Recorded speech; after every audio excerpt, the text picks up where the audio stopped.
Good morning students. आज की जो क्लास रहेगी हमारी उसमें हम रिवाइज़ करेंगे प्री बोर्ड का जो हमारा एग्ज़ाम हुआ था। उस प्री बोर्ड एग्ज़ाम के आंसर की जो है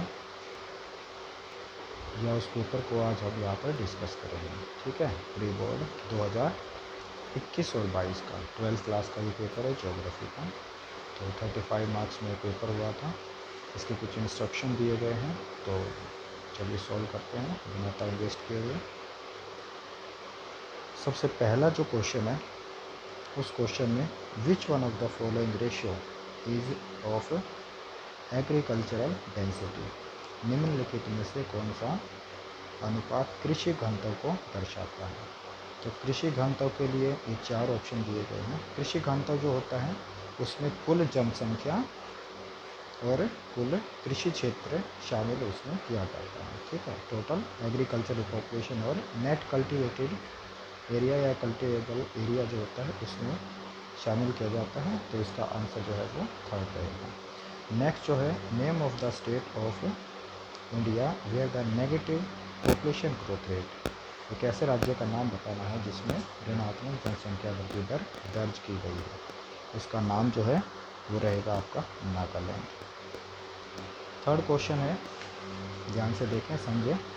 थर्ड क्वेश्चन है which branch of geography does not belong to human geography, इसमें से कौन सी ऐसी शाखा है जो मानव भूगोल से संबंधित नहीं है। इसमें पॉपुलेशन ज्योग्राफी भी है, इकोनॉमिक भी है, फिजिकल नहीं है। भौतिक जो भूगोल है ये मानव भूगोल से संबंधित नहीं है। तो इसका आंसर क्या हो जाएगा, सेकंड।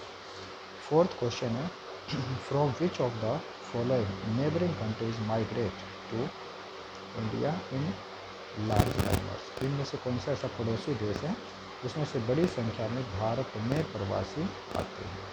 तो किस राज्य से आते, किस देश से आते हैं, वो है आपका सी रहेगा, बांग्लादेश।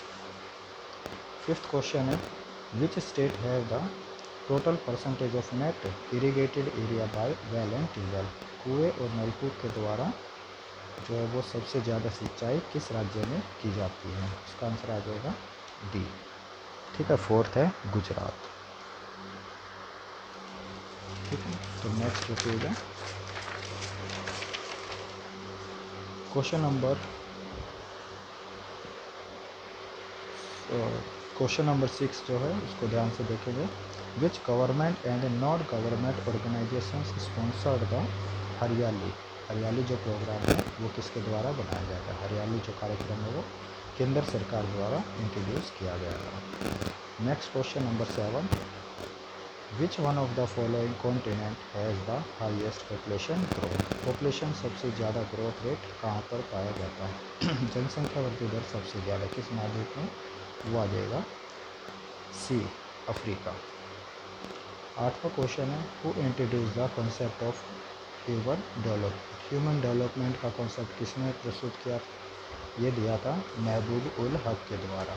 ठीक है, क्वेश्चन नंबर 9 है which year is called demographic division या डिवाइड के नाम से किसको जाना जाता है, वो है जनांकी के विभाजन के नाम से कौन सा वर्ष है वो काउंट किया जाता है। इसका आंसर आ जाएगा 1921।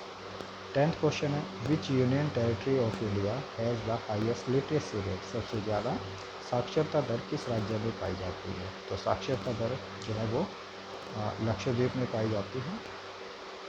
ये केंद्र शासित प्रदेश है यूटी। और सबसे ज़्यादा जो स्टेट है किस में साक्षरता दर सबसे ज़्यादा पाई जाती है, तो लक्षद्वीप के नज़दीक ही एक स्टेट है उसका नाम है केरल। तो केरल जो है उसमें सबसे ज़्यादा साक्षरता पाई जाती है और सबसे कम कहाँ पर, उसी के साथ में है लक्षद्वीप। क्वेश्चन नंबर 11 है between which two place is Yamuna river most polluted, सबसे ज़्यादा प्रदूषित जो है वो यमुना नदी किन दो शहरों के बीच में हो जाती है। तो उसमें आ जाएगा ऑप्शन पहला है दिल्ली और इटावा। क्वेश्चन नंबर 12 है which type of agriculture introduce by European, तो यूरोपियन लोगों के द्वारा कौन सी कृषि की शुरुआत की गई थी। इसमें आंसर आ जाएगा आपका fourth, plantation agriculture. Question number 13 है growing crops growing of grapes is called, अंगूर की खेती को हम क्या कहते हैं, इसको कहा जाता है विटिकल्चर। ठीक है। क्वेश्चन नंबर 14 है, in north east India slash and burn agriculture in known as, उत्तर पूर्वी भारत में कर्तन दहन कृषि को क्या कहते हैं, इसको कहेंगे झूमिंग। ठीक है। नेक्स्ट क्वेश्चन नंबर 15 है, which one of the following is not push factor, इनमें से कौन सा अपकर्ष कारक नहीं है। तो इसमें आ जाएगा आपका 15 क्वेश्चन है, मेडिकल और एजुकेशनल फैसिलिटी, चिकित्सा और शैक्षणिक जो सुविधाएँ हैं वो अपकर्ष कारक या पुश फैक्टर नहीं है। 16 क्वेश्चन है, when the first census held in India, सबसे पहला सेंसस कब किया गया था, वो किया गया था 1872 में। ठीक है। और फर्स्ट सक्सेसिव सेंसस किया गया था 1881 में। तो इसका जो आंसर रहेगा वो ये है, सबसे पहला जो सेंसस किया गया था 1872 में। 17 क्वेश्चन है, name the state having the highest percentage of total rural population, सबसे ज़्यादा ग्रामीण जनसंख्या किस राज्य में पाई जाती है, वो है आपका सेकंड वाला हिमाचल प्रदेश। 18 क्वेश्चन है, name the state having the highest percentage of out migrating population, सबसे ज़्यादा प्रवासी आबादी है सबसे अधिक किस राज्य के अंदर पाई जाती है, आउट माइग्रेटिंग किस राज्य से सबसे ज़्यादा जो जनसंख्या है वो बाहर की ओर जाती है, वो है आपका उत्तर प्रदेश। 18वां के बाद 19वां क्वेश्चन है, what is the population size of metropolitan cities, जो महानगर हैं उसकी जनसंख्या कितनी है, उसकी है 1 to 5 मिलियन या 10 लाख से 50 लाख। क्वेश्चन नंबर 20 है, what is the percentage of urban population according to the census of 2011, 2011 की जनगणना के अनुसार नगरीय जनसंख्या का कितना प्रतिशत है, ये आ जाएगा आपका 31.16%। क्वेश्चन नंबर 21 है, in which year national water policy is implemented, राष्ट्रीय जल नीति कब लाई गई थी, 2002 में। उसके बाद 22वां क्वेश्चन है, which group of state is highly affected by concentration of fluoride in ground water resources, भूजल संसाधनों में फ्लोराइड की जो मात्रा है किस राज्य में सबसे अधिक पाई जाती है, फ्लोराइड जो है वो राजस्थान और महाराष्ट्र में सबसे अधिक पाई जाती है, सबसे ज़्यादा राजस्थान के अंदर। तो 23वां क्वेश्चन है, the interaction between primitive human society and the strong force of nature is term as, ऐसी प्रक्रिया जिसमें जो मानव समाज और प्रकृति की प्रबल शक्तियों के बीच पारस्परिक जो संबंध है उस क्रिया को हम क्या कहते हैं, जिसमें मानव और प्रकृति, ठीक है, उन दोनों के बीच प्रबल शक्ति जो है उस प्रक्रिया को क्या कहेंगे, उस प्रक्रिया को कहते हैं इन्वायरमेंटल डिटर्मिनिज्म। और ये जो समाज होता है यह आदिम समाज होता है। नेक्स्ट क्वेश्चन है, new determinism was introduce by, नव नियतिवाद, इसको निश्चयवाद भी कहते हैं, नव नियतिवाद किसके द्वारा प्रस्तुत किया गया था, न्यू डिटर्मिनिज्म जो है वो ग्रिफिथ टेलर के द्वारा प्रस्तुत किया गया था। ठीक है। तो ये 24वां क्वेश्चन था। 25th क्वेश्चन, यहाँ तक सेक्शन 1 जो है वो हमारा कंप्लीट हो चुका है, सेक्शन 2 जो है ये हमारा है। अब लास्ट जो है 24 क्वेश्चन में से जो CBSE है उन्होंने 24 में से आपके पास चॉइस है कि आप कोई भी 20 क्वेश्चन आप सोल्व कर सकते हैं। ठीक है। तो 20 के 24 मैंने आपको बता दिए हैं, इनमें से आप चेक कर लें कि कौन से मेरे क्वेश्चन सही हैं, कौन से गलत हैं। उसके बाद ये मैप का पोर्शन आपकी स्क्रीन पर दिखाई दे रहा है, इसमें कुछ पॉइंट दिए गए हैं, क्वेश्चन 25, 26, 27, 28 और 29, और इससे रिलेटेड जो क्वेश्चन है वो नीचे दिए गए हैं। इसमें बताया गया है कि क्वेश्चन नंबर 25 से 29 तक जो है वो मैप बेस्ड क्वेश्चन और मैंडेटरी टू अटेम्प्ट, ये सभी करने आपके लिए अनिवार्य है। तो चलिए शुरू करते हैं इस मैप को देखते हुए। क्वेश्चन नंबर जो 25 है ये वाला क्वेश्चन है, इससे रिलेटेड क्वेश्चन दिया गया है कि choose the country with largest geographical area in American continent. American continent जो है उत्तरी अमेरिकन महाद्वीप है, इसमें सबसे बड़ा भौगोलिक क्षेत्र कौन सा है, मतलब उत्तर अमेरिका का सबसे बड़ा देश कौन सा है, और मैप में ये दर्शाया गया है। तो ये एरिया आपको पता होना चाहिए। क्वेश्चन नंबर 25 में ये एरिया है आपका कनाडा।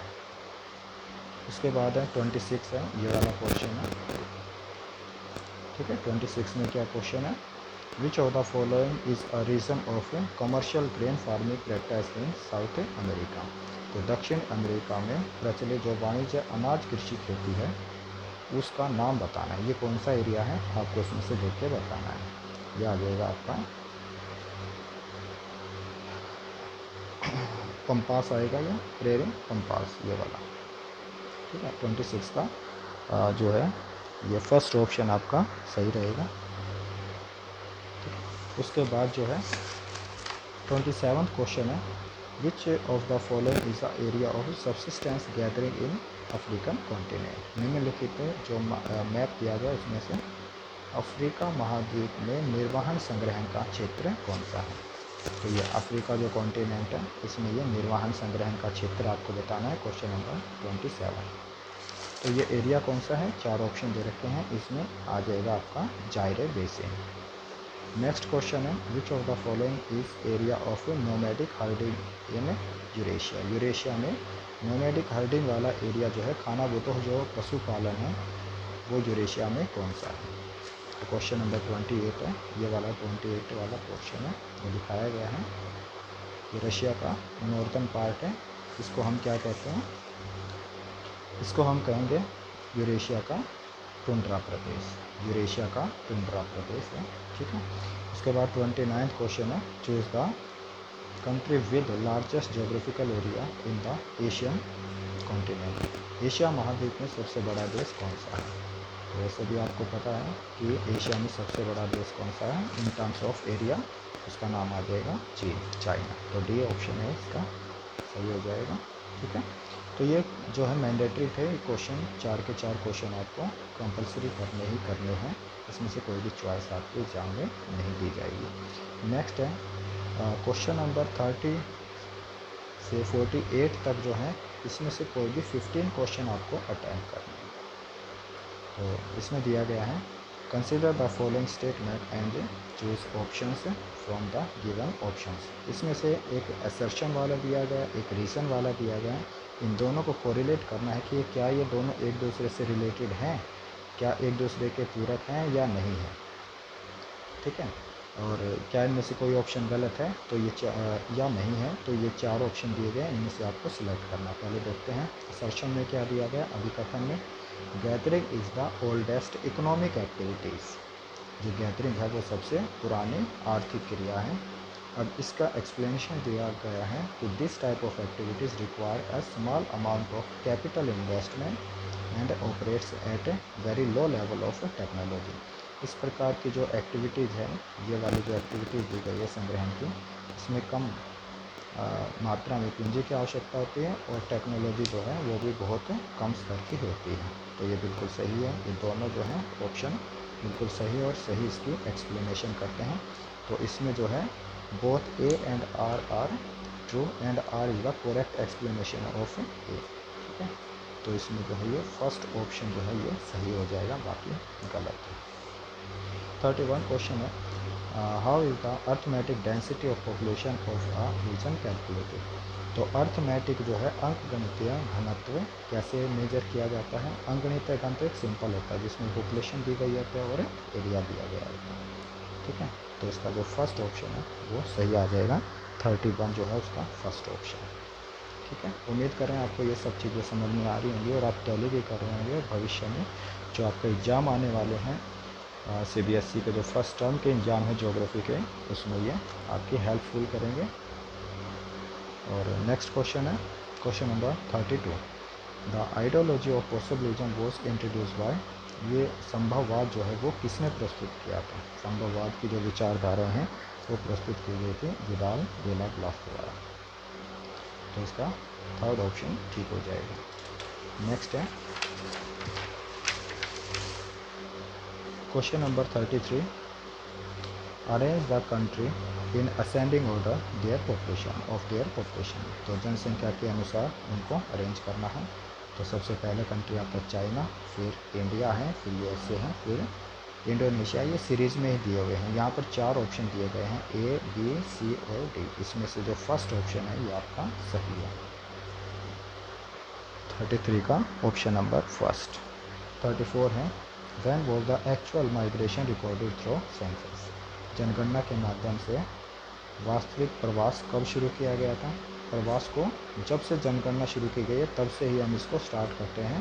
तो ये आ जाएगा आपका 1881। 1872 में इनकम्प्लीट सेंसस किया गया था, लेकिन 1881 में कंप्लीट सेंसस था, तो वहीं से हम प्रवास जो है उसको, माइग्रेशन है उसको हम शामिल करते हैं। 35 क्वेश्चन है, the process of migration from plain area to pastures or mountain during summer and again from the mountain pastures to plain area during the winter is known as. गर्मियों के दौरान जो है वो मैदानी क्षेत्रों से पहाड़ी क्षेत्रों की ओर, और सर्दियों के मौसम में पहाड़ी क्षेत्रों से मैदानी क्षेत्रों की ओर जो प्रवास है उसको हम क्या कहते हैं? 4 ऑप्शन यहाँ पर दिए गए हैं। इसको कहा जाता है ट्रांसह्यूमेंस या ऋतु प्रवास। 36 क्वेश्चन है, arrange the following agglomerations in the sequence of their rank of population first, second, third, fourth. इस रैंक में इनको अरेंज करना है जो जनसंख्या के आकार के अनुसार है। तो ये 4 शहर दिए गए हैं, ये ऐसे शहर हैं जिसमें जनसंख्या सबसे अधिक पाई जाती है, तो उनको अरेंज करना है। तो सबसे पहला जो आ जाता है वो है आपका मुंबई।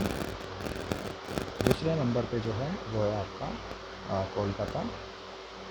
तीसरे नंबर पे है दिल्ली और चौथे नंबर पे है चेन्नई। ठीक है, तो यहाँ पे जो है ऑप्शन पहले पे जो है ये थर्ड ऑप्शन पहले पे, उसके बाद फोर्थ ऑप्शन हो गया, फिर जो है वो फर्स्ट है, ये फर्स्ट है यहाँ पे बाय मिस्टेक यहाँ पे प्रिंट हुआ है, तो फर्स्ट आ जाएगा, उसके बाद सेकंड। तो पहला जो ऑप्शन है ये इसमें सही आएगा, 31 का पहला। बाकी मैंने आपको रैंक बताई दिए हैं इनके, कौन सा किस लेवल पर आता है। नेक्स्ट क्वेश्चन है 37 है, between the extreme of determinism and possibilism a new concept has been developed, that is. एक निश्चयवाद और संभववाद के बीच की नई विचारधारा को हम क्या कहते हैं? इसको कहते हैं न्यू डिटर्मिनिज्म, नव निश्चयवाद इसको कहा जाता है। 38 क्वेश्चन है, consider the following statement and choose the correct option for the same. निम्नलिखित जो कथन दिए गए इसमें से सही विकल्प आपको सिलेक्ट करना है। ये वही असर्शन वाला और रीज़न वाला क्वेश्चन है। ठीक है, कुछ अलग तरीके से दिया है इसमें, ये बताना आपको कौन सा सही है। People prefer living on flat plain and gentle slope. लोग जो हैं वो समतल मैदान पर और कोमल ढालों पर रहना पसंद क्यों करते हैं? कारण क्या है? वो ऐसा इसलिए है क्योंकि ऐसे स्थानों पर फसलों का उत्पादन और सड़क और उद्योग का निर्माण अनुकूल हो जाता है। This is the because such area are favourable for the production of crops and to build road and industries. बिल्कुल सही है, ये इसकी वेल एक्सप्लेनेशन कर रहा है। तो इसमें जो है थर्ड ऑप्शन ए और बी दो हैं, वो दोनों सही हैं, तो इसमें तीसरा ऑप्शन है वो सही हो जाएगा। ठीक है स्टूडेंट्स, नेक्स्ट क्वेश्चन है हमारा, विच of the following column is not matched. इसमें से कौन सा सही नहीं है? 3 ऑप्शन सही हैं, एक गलत मिलेगा। तो जो टूरिस्ट टाउन है, पर्यटन नगर क्या होते हैं? Famous for the natural beauty, health, climate, प्राकृतिक सुंदरता और स्वस्थ जलवायु के लिए प्रसिद्ध होते हैं। बिल्कुल सही है ये। सेकंड है कमर्शियल टाउन, वाणिज्य शहर क्या होते हैं? Specialising in trade and commerce, व्यापार और वाणिज्य में विशेष होते हैं। ये भी बिल्कुल सही है। माइनिंग टाउन्स, खनन शहर क्या होते हैं? एसोसिएटेड विद माइनिंग, खनन से जुड़े हुए होते हैं। ये भी बिल्कुल सही है। कंटोनमेंट टाउन है, छावनी नगर क्या होते हैं? Famous for civilisation, culture and religion, सभ्यता, संस्कृति और धर्म से जुड़े हुए होते हैं। ये गलत है। तो इसमें क्या पूछा था? नॉट मैच्ड, जो आपस में मेल नहीं खाते हैं। तो इसका ऑप्शन क्या आ जाएगा? इसका ऑप्शन आएगा डी। ठीक है।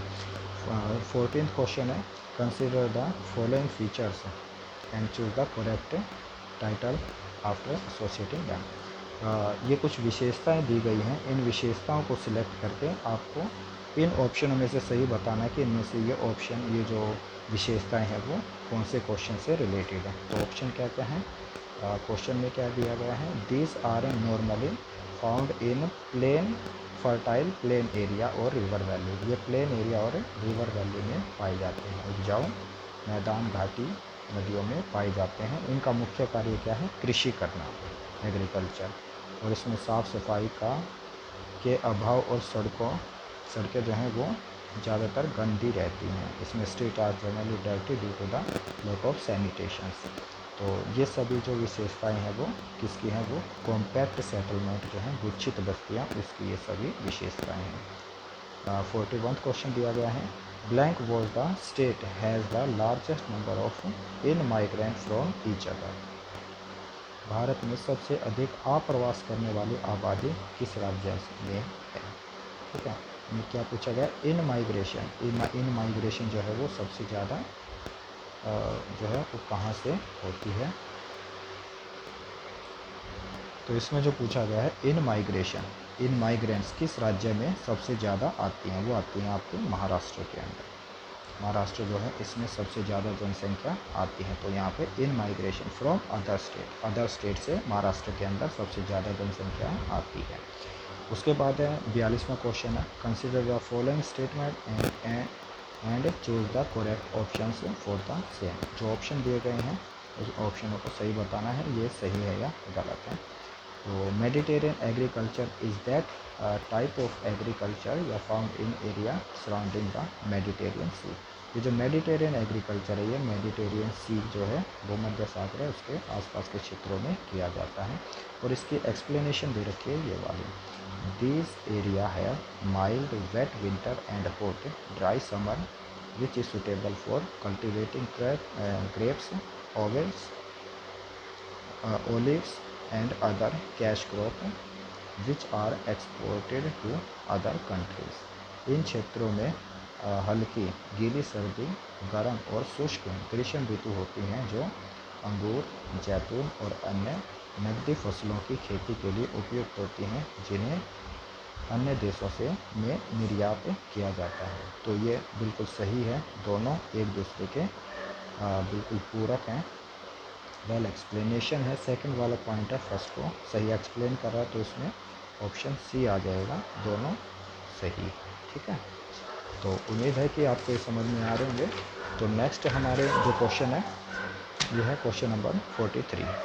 इसमें दो कॉलम दिए गए हैं, कॉलम 1 है और कॉलम 2 है। पहले में HDI दिया गया है, दूसरे में परसेंटेज दी गई है। तो ये आपको मैच करना है कि इसमें से कौन सा सही है। ठीक है, तो एक सिंपल सा मैं आपको हिंट बता देता हूँ कि कैसे आप इसको आइडेंटिफाई कर सकते हैं। तो आपको तो ये पता है कि भाई HDI जो है उसकी जो वैल्यू है वो 0 से और 1 के बीच में होती है। जो सबसे हाई होगा वो 1 के नज़दीक में होगा। तो आप इसमें देख सकते हैं कि 1 के नज़दीक कौन सा है, ये है 1 के नज़दीक में। तो इसमें ये इसके साथ मैच कर जाएगा, तो इसमें हो जाएगा सेकंड वाला, फर्स्ट का सेकंड। ठीक है, उसके बाद जो है वो लोएस्ट देखें, लोएस्ट है वो 0 के नज़दीक रहेगा, तो बिलो जो है 0.549 है, ये कम है। तो यहाँ पे जो फोर्थ पोजीशन पे आएगा वो आ जाएगा आपका फोर्थ। ठीक है, उसके बाद रह गए ये बीच वाले हाई और मीडियम। मीडियम जो है उसमें आप देख सकते हैं तो 0.549 से जो ऊपर रहेगा ये वाला है, क्योंकि उसके बाद फिर ये पोर्शन आ जाता है। तो ये आ जाएगा, फर्स्ट आ जाएगा आपका सेकंड का फर्स्ट आएगा, और फिर बाकी जो रह गया वो थर्ड का, ये आ जाएगा आपका थर्ड वाला। तो इसमें आप ऑप्शन देख सकते हैं कौन सा ऑप्शन है, 2, 1, 3 और 4। तो इसमें आप देख सकते हैं कौन सा इसमें सही है। तो इसमें जो है वो फर्स्ट ऑप्शन सही है, 2, 3, 1 और 4। ठीक है, तो ये फर्स्ट ऑप्शन आपका सही रहेगा। उसके बाद जो है question number 44, arrange the 4 phases of population growth in India in correct order. इसमें ऑर्डर दिए गए हैं जिसमें आपको ये करेक्ट ऑप्शन जो है वो सिलेक्ट करना है। ये 4 ऑप्शन दिए गए हैं। सबसे पहली जो स्टेज आती है उस स्टेज के अंदर पहला आएगा धीमी गति से, जो स्टडी ग्रोथ है ये सबसे पहली पोजीशन पे आएगा। और उसके बाद जो है निरंतर वृद्धि, ये दूसरे नंबर पे आएगा। उसके बाद जो है तीव्र वृद्धि की अवस्था आई थी, ये तीसरे नंबर पे है, और उसके बाद जो है ये चौथे नंबर पे आएगा। ठीक है, इनके जो साल हैं वो भी 1901 से लेकर 1921 तक है। दूसरी जो अवस्था निरंतर वृद्धि की अवस्था है वो है 1921 से लेकर 1951 तक, और तीसरी जो स्टेज है वो 1951 से लेकर और 1981 तक, और घटती वृद्धि की अवस्था है 1981 से लेकर अब तक। तो इसमें है ये कौन सा ऑप्शन आएगा, जो है इसमें क्वेश्चन नंबर फर्स्ट का सेकंड और सेकंड का फर्स्ट है, थर्ड का ये है, ये इसमें फोर्थ ऑप्शन है, ये बिल्कुल सही है। ठीक है, नेक्स्ट है which of the following pair is not matched correctly, इनमें से कौन सा पेयर जो है वो करेक्टली मैच नहीं करता है। क्वेश्चन नंबर जो 45 है ये आप मुझको कमेंट करके बताएंगे कि इसका सही आंसर क्या रहेगा। यहाँ पर कुछ पेड़ लिखे हुए हैं, और ये जो अवधि है उस अवधि में कौन कौन से दृष्टिकोण या उपागम कह सकते हैं, उपागम कौन कौन से दिए गए थे, तो ये जो है आप मेरे को कमेंट करके बताएंगे, मैसेज करके बताएंगे कि इसका सही आंसर क्या रहेगा। ठीक है, क्वेश्चन आप ध्यान से देख लें। कॉलोनियल पीरियड है, एक्सप्लेनेशंस और डिस्क्रिप्शन का पीरियड था ये। 1930 जो है ये एरियल डिफ्रेंशिएशन का पीरियड था। 1950 to 60 जो है ये रीजनल एनालाइज का पीरियड था। 1990 जो है ये पोस्ट मॉडर्निज्म जो है ये उसका पीरियड था। तो इसमें ये आप मेरे को कमेंट करके बताएंगे कि इसमें कौन सा सही आंसर है। ठीक है, तो नेक्स्ट चलते हैं 46 क्वेश्चन पे। तो इसमें दो कॉलम दिए गए हैं, ये कॉलम जो है इसमें एक तरफ प्राचीन मध्यकालीन मॉडर्न टाउन और इंडस्ट्रियल टाउन दिए गए हैं, दूसरी तरफ जमशेदपुर, सूरत, अयोध्या और लखनऊ जो है वो टाउन दिए गए हैं। तो ये दो क्वेश्चन हैं, ये आप मेरे को कमेंट करके बताएंगे इसमें से कौन सा सही मैच करता है। आप नोट कर लें क्वेश्चन नंबर 45 और 46। ठीक है, ये आप मेरे को कमेंट करके बताएंगे कि इसका सही आंसर क्या रहेगा। आप नेक्स्ट क्वेश्चन पे चलते हैं। क्वेश्चन नंबर 47 जो है वो क्या है, consider and evaluate the following statement then choose the correct option for them from the given option. कुछ ऑप्शन दिए गए हैं, उसमें से आपको सिलेक्ट करना है इसमें से कौन सा आंसर सही है। Over depletion and ground water lead to serious consequences, जो भूमिगत जल है, ज़मीन के नीचे जो पानी पाया जाता है उसका अत्यधिक उपयोग करने से गंभीर परिणाम हो सकते हैं। क्या परिणाम हो सकते हैं कि जो संसाधन उसकी कमी हो जाती है और जल स्तर जो है, वाटर लेवल जो है वो नीचे चला जाता है। ठीक है, ग्राउंड वाटर टेबल जो है वो कम होना शुरू हो जाता है और ग्राउंड वाटर रिसोर्सेज हैं वो डिप्लेशन या उसकी कमी आना शुरू हो जाते हैं। बिल्कुल सही है, दोनों ऑप्शन बिल्कुल सही हैं, तो इसमें सी ऑप्शन बिल्कुल सही है। 48 क्वेश्चन दिया गया है यहाँ पर दो जोड़े दिए गए हैं और उन दोनों को आपस में मैच करना है। ये मानव भूगोल जो है, ह्यूमन ज्योग्राफी, और इसके कुछ उप क्षेत्र दिए गए हैं, ये आपको बताना है। तो सेटलमेंट ज्योग्राफी जो है वो किससे रिलेटेड है, सेटलमेंट ज्योग्राफी अधिवास भूगोल, ये शहरी भूगोल से संबंधित है। ठीक है, तो इसमें देख लेते हैं डी का ऑप्शन कौन सा है। डी में ये वाला ऑप्शन दिया गया है, तो 48 जो है उसका बी ऑप्शन सही है। ठीक है, कई बार तो हमें इस तरीके से भी अंदाज़ा मिल जाता है कि जो फर्स्ट एक हमें पता हो तो बाकी उससे रिलेटेड हमें आंसर मिल जाता है। दूसरा है सेकंड जो है आर्थिक भूगोल, इसका सी दिया गया है, तो एग्रीकल्चर जो है ये इससे रिलेटेड है। थर्ड जो है इसमें ए आएगा, राजनीतिक भूगोल जो है पॉलिटिकल, इसमें ए, और लास्ट जो है सामाजिक भूगोल सोशल ज्योग्राफी है, इसमें क्या आएगा, कल्चरल ज्योग्राफी से रिलेटेड है। ठीक है, तो इस तरीके से ऑप्शन भी ठीक है। अब इसमें बी सेक्शन हमारा कंप्लीट हो चुका है। सी सेक्शन जो है इसको अलग अलग पार्टों में डिवाइड किया गया है। सबसे पहला जो पार्ट है वह आपका सोर्स बेस्ड क्वेश्चन, इसमें एक पैराग्राफ दिया गया है, उसको सोल्व करना है। नेक्स्ट जो आपका पार्ट बनेगा इसमें 4 क्वेश्चन आपके आते हैं, और नेक्स्ट जो है चारों के चारों कंपलसरी है। 49 to 52 जो है ये क्वेश्चन दिए गए हैं, सभी करने कंपलसरी है। ठीक है, तो इसमें एक पैराग्राफ दिया गया है, या आप रीड कर सकते हैं इसको।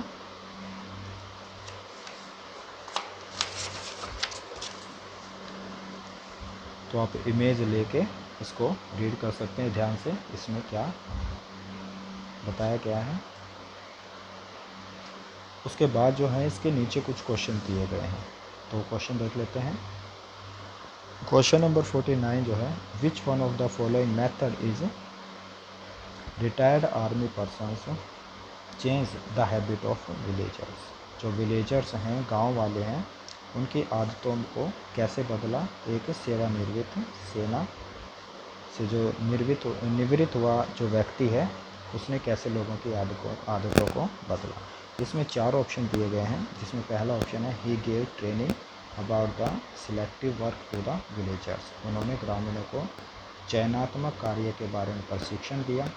सेकंड है he educated the villagers regarding the importance of family planning. उन्होंने ग्रामीणों को परिवार नियोजन के महत्व के बारे में शिक्षित किया। थर्ड है he developed new ideas and technology. उसने नए विचार टेक्नोलॉजी दी।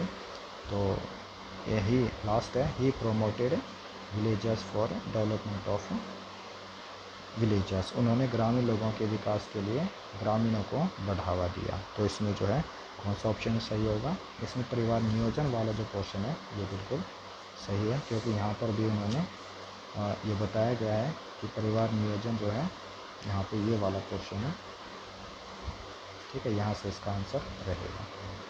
तो ये वाला क्वेश्चन यहाँ से इसका आंसर दिया गया है। नेक्स्ट है 50 क्वेश्चन है। 15th क्वेश्चन है how the people of Ralegan Siddhi were inspired by the efforts of retired army officers. जो सेवानिवृत्त जो अधिकारी है उसके प्रयासों से रालेगांव सिद्धि के लोग कैसे प्रेरित हुए। तो उस व्यक्ति जो अधिकारी था, उससे सेना का अधिकारी था, उससे कैसे ये प्रभावित हुए हैं। तो इसमें फर्स्ट है people who were working outside the village contribute 1 month salary every years. जो लोग गांव से बाहर काम कर रहे थे, वे हर साल 1 महीने के वेतन का योगदान करते थे।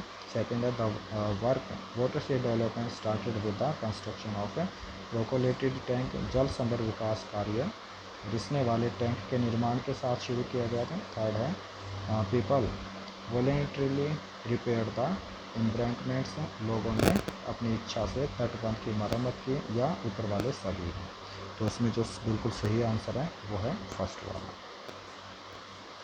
ठीक है। जो लोग गांव के बाहर काम कर रहे थे वो हर महीने अपना जो है वेतन उनको दे देते थे, ठीक है।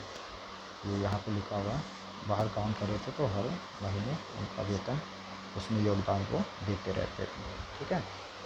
नेक्स्ट है question number 51 what was the work of a group named Tarun Mandal formed by youth. जो युवाओं द्वारा गठित एक तरुण मंडल समूह था, उसका मुख्य कार्य क्या था। तो उसका मुख्य कार्य जो है उसमें है the group worked against those peoples who were not working properly.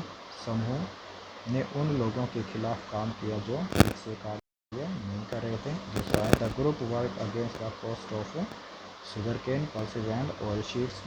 समूह ने गन्ना, दलहन और तिलहन की लागत के खिलाफ काम किया था। तीसरा है the group work against the officers who were not give incentive to labours. समूह ने उन अधिकारियों के खिलाफ कार्य किया जो श्रम को प्रोत्साहित नहीं करते थे। और फोर्थ है या प्रोत्साहन नहीं देते थे। फोर्थ आ जाएगा the group work against dowry systems, caste discrimination and untouchability. तो समूह ने दहेज प्रथा, जाति जो है भेदभाव और अस्पृश्यता के खिलाफ कार्य किया। तो इसमें ये फोर्थ क्वेश्चन 51 का फोर्थ इसमें ऑप्शन सही रहेगा, ठीक है। इसका जो है भाग यहाँ पर दिया गया है। उन्होंने जो है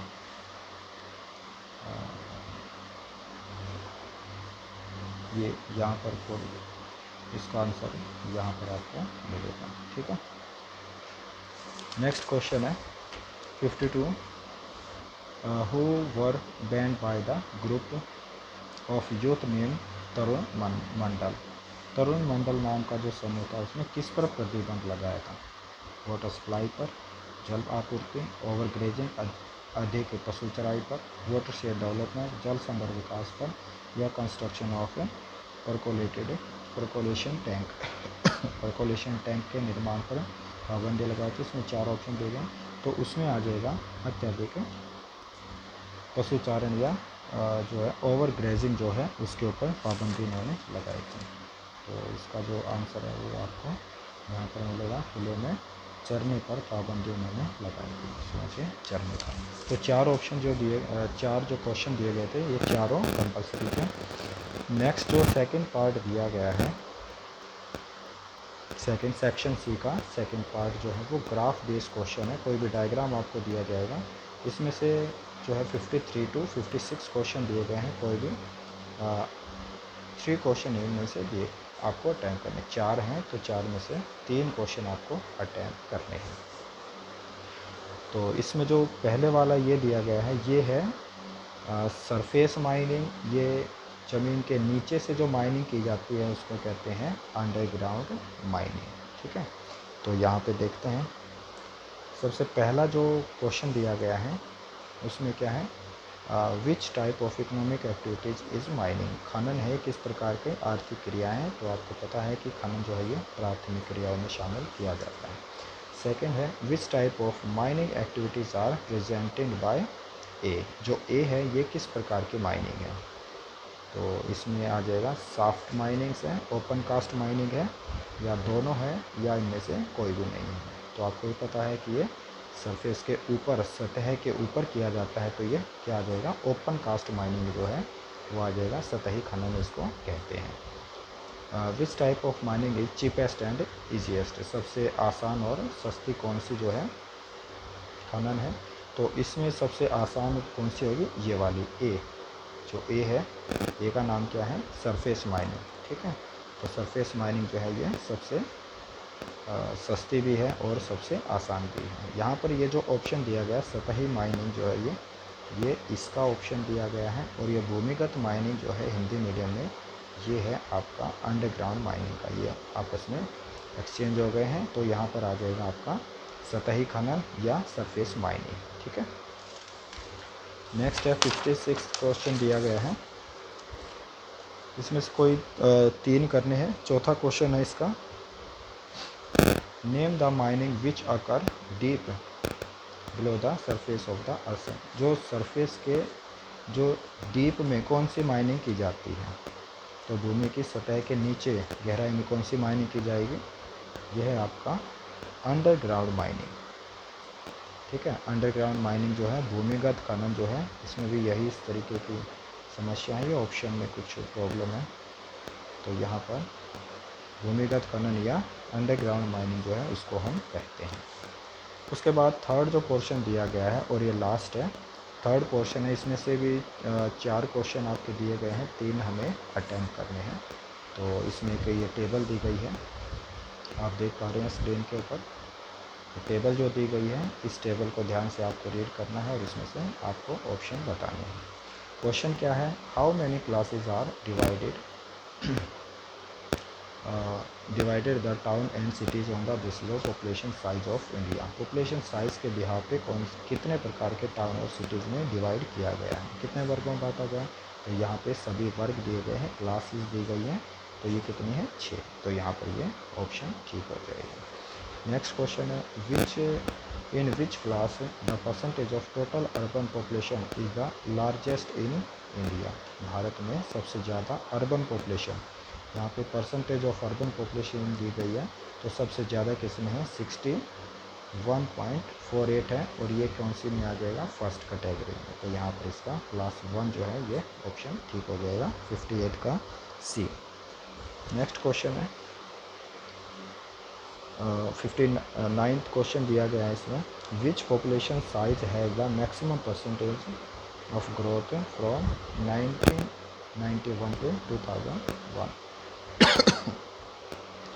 1991 और 2001 के बीच में सबसे ज़्यादा परसेंटेज, सबसे ज़्यादा जो ग्रोथ है वो किस वर्ग में शामिल की है, तो आपको ये एरिया बताना है। तो इसमें आप देख सकते हैं सबसे ज़्यादा जो वृद्धि है वो 46% जो है ये और 46 जो है ये आ जाएगा आपका 20,000 टू 49,999। तो इसका जो है सी ऑप्शन आपका सही रहेगा। और आज का जो वीडियो का लास्ट क्वेश्चन है वो है आपका name the two group which cover 76.48% of the total urban population in India. भारत में जो दो समूह बताने हैं जिसमें कुल शहरी आबादी का 76.48% है उसको कवर करते हैं। अब ये जो क्वेश्चन दिया गया है इसमें ऑप्शन दे रखे हैं, तो आप इसमें देख सकते हैं कि जिनका टोटल 76.48 बनता है, एक तो ये वाला ऑप्शन जो है और एक ये जो है थर्ड ग्रुप जो है, थर्ड और फर्स्ट, क्योंकि ये फर्स्ट ग्रुप में है, ये थर्ड में है। दोनों को 61.48 को हम प्लस करेंगे 15.00 में, तो ये कितना आ जाएगा, ये आ जाएगा 76। तो 76.48 जो है ये किस किसका है, फर्स्ट और थर्ड का। इसमें जो है ये सेकंड ऑप्शन सही रहेगा। ठीक है स्टूडेंट्स, तो ये जो है आपका प्री बोर्ड था। इसमें इससे रिलेटेड आपको कोई भी प्रॉब्लम है, डाउट है, कोई आपको ये लगता है कि क्वेश्चंस के आंसर ये होने चाहिए, और क्वेश्चन नंबर जो मैंने आपसे 2 क्वेश्चन पूछे हैं उनको ज़रूर कमेंट करके बताएं आप मेरे को। तो वो क्वेश्चन नंबर जो है वो 45 और 46 का ये वाला क्वेश्चन है, 45 और 46, इसके आंसर आपको कमेंट करके मुझे बताने हैं। ठीक है स्टूडेंट्स, तो आज की ये वीडियो जो है वो काफ़ी लंबी हो जाएगी, तो इसमें कंप्लीट जो है प्री बोर्ड आपका मैंने कवर करवा दिया है। ठीक है, तो इसके बारे में आप कमेंट करें, आप मैसेज भी करें मेरे को कि ये जो है आपको वीडियो कैसी लगी। ठीक है, ओके।